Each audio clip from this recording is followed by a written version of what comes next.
Well, you see the candles that are before me. We have 4, and each of them has represented that journey up to Christmas, and all those people like Joseph and John the Baptist that have been so important, and the eagerness. Well, it's my privilege to light the central candle. The central candle, often referred to as the King, represents the coming and the gift of Jesus Christ. So important when it comes to Christmas to recognize that not only has God prepared the way for the coming of Jesus, he has actually come in the person of Jesus Christ. And I want to, if I can, just read to you a short verse really from Scripture, and then some thoughts about it. I'm turning actually to Galatians 4 and verse 4. This is actually a wonderful verse for Christmas, but often not considered this way. But when the set time had fully come, God sent his Son, born of a woman, born under the law, to redeem those under the law, that we might receive adoption to sonship. Tremendous gift, the gift of Christ. It was prepared for when the set time had fully come. The prophets had preached, the preparation had been made. John the Baptist had come and spoken of one that would follow him. Jesus had gone to him, and that ministry began. But the birth of Jesus is a very special moment. It's a very special moment in the story of the world. I often say, though I think we'd have to talk about what that really means, it's almost as if all of history leads to that point and all of history flows from that point. It's a critically important moment in the story of our world. We recognize the gift of God in Jesus Christ. We see it for all that it's worth. And when the time had fully come, when it had fully come, not just when it had come, when all the small parts that needed to come together had all come together, at that moment, God gave the gift of Christ. Lots of people were involved. We read those infancy stories, how wise men and shepherds are all involved, and Mary and Joseph become the Holy Family with the gift of the child Jesus. That's an enormous gift to this world. When it had fully come, what does that mean for you? What does that mean for me? It means that there is nothing yet to be put into place. For God has prepared completely the gift that will be salvation, that will be light, that will be hope to the world.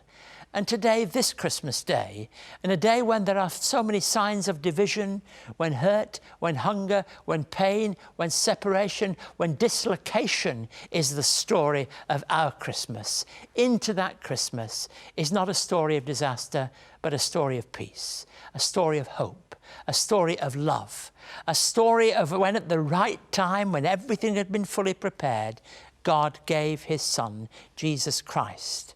And that gift is a gift to all of us, a gift of hope, a gift of love, and a gift that says to every one of us in our own homes this Christmas that we are ready for that gift, and it can make such a difference to each one of us. When I used to live in the Northern Hemisphere, I know people here in Oz find this difficult to cope with, but I sometimes miss the cold. I think cold and Christmas belong together. Clearly Israel, Palestine was a place that knew cold. They've had snow in Jerusalem. They know what it is to be cold at night. And Christmas enters into that kind of world.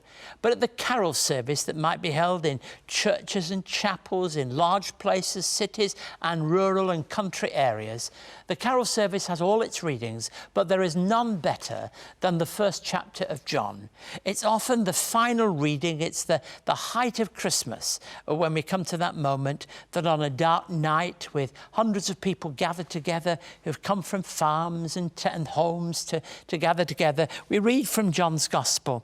But I read actually the verses that follow on from that original prologue. The Word became flesh and made his dwelling among us. We have seen his glory, the glory of the one and only, who came from the Father, full of grace and truth. What a wonderful way to end that Christmas reading. Full of grace and truth. That's what Jesus Christ is about.